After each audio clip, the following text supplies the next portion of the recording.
Tapi apa langkah-langkahnya ini yang belum jelas. Tetapi dari realitas kenyataannya sangat memprihatinkan. Ini adalah buku Syiah untuk membantah buku MUI. MUI mengeluarkan peringatan waspada terhadap pesatan Syiah. Oleh kalangan Syiah dibantah. Syiah menurut Syiah dikeluarkan oleh Ahlul Bait Indonesia, ormas Syiah resmi. Tetapi sayangnya dikasih sambutan oleh Menteri Agama. Ya, Menteri Agama kita ngasih sambutan justru membelain Syiah. Ada apa ini? Sementara buku MUI nggak dikasih pengantar oleh Menteri Agama. Aneh kan? Harusnya Menteri Agama melindungi umat Islam dari pengaruh Syiah. Tapi justru yang terjadi Menteri Agama membelain Syiah. Ada apa ini? Ini data ini. Sambutan Menteri Agama. Bahkan di Departemen Agama terakhir acara Syiah diresmikan. Belum pernah dalam sejarah Indonesia acara Syiah diresmikan oleh Departemen Agama, belum pernah. Baru sekarang.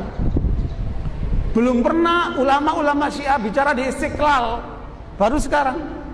Mereka sudah mulai bicara di Istiqlal. Artinya mereka sudah menembus wilayah pemerintah. Ya, berarti ini tanggung jawab kita umat Islam. Bagaimana kemudian mendesak pemerintah untuk membatasi dari pengaruh Syiah itu. Karena jelas Syiah menjadi ancaman buat umat Islam, ancaman buat negara. Tapi mengapa kemudian mereka masih menampung Syiah, melindungi Syiah, bahkan memberikan jalan kepada Syiah? Nah, ini menjadi tanggung jawab kita bersama.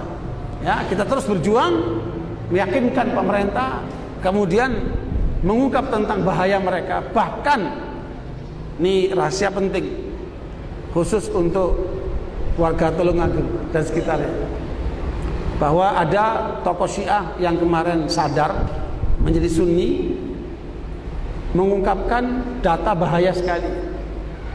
Dalam data itu disebutkan Syiah dengan dukungan Iran akan mensuriahkan Indonesia di tahun 2020. Ya, Syiah akan mensuriahkan Indonesia di 2020. Nah, mudah-mudahan ini tidak terjadi. Tetapi dengan data ini kita harus menjadi waspada ya atas gerakan mereka ini. Ya, jangan sampai Indonesia seperti apa? Yaman. Yang tadinya kecil seperti Indonesia, pengajian, masjid salim, sekolahan, panti asuhan, tahu-tahu mereka angkat senjata dan kudeta. Itu di Yaman. Ya, begitu pula sebelumnya di Bahrain tapi gagal. Begitulah mereka kemudian melawan dengan senjata di Pakistan, di mana-mana seperti itu. Dan ini tidak boleh terjadi di Indonesia. Makanya sebelum mereka menjadi besar harus apa? Kita tutup pintunya. Ya, makanya penyadaran kita selama ini seperti ini adalah tujuannya untuk membentengi umat Islam ahli sunnah dari pengaruh Syiah. Mengapa? Karena yang disasar Syiah ahli sunnah. Jadi Syiah selalu datang ke tempat-tempat ahli sunnah untuk mensyiahkan ahli sunnah. Harusnya bukan begitu. Kalau mereka mau dihargai, jangan mensyiahkan ahli sunnah. Syiahkan itu orang Hindu, orang Kristen, terserah kalian. Tapi jangan mensyiahkan ahli sunnah. Ketika mereka mencoba mensyiahkan ahli sunnah, kita akan hadapi mereka. Karena kita berkewajiban melindungi ahli sunnah wal jamaah dari usaha penyesatan mereka itu. Makanya masyarakat muslim ahli sunnah harus menjadi waspada, care terhadap masalah ini. Jangan acuh tak acuh. Sebab kalau kalian acuh tak acuh, jangan salahkan nanti kalau kemudian anak-anak kalian akan menjadi sasaran mereka. Ya, makanya kita semua harus bahu-membahu melindungi ahli sunnah wal jamaah dari segala upaya penyimpangan seperti ini. Karena ini dibaliknya negara ini, bukan main-main ini. Gerakan mereka sangat masif.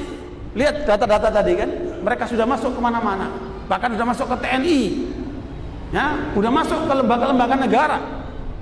Kalau ini tidak diwaspadai, jangan-jangan apa yang mereka rencanakan di 2020 akan terjadi. Mudah-mudahan tidak terjadi.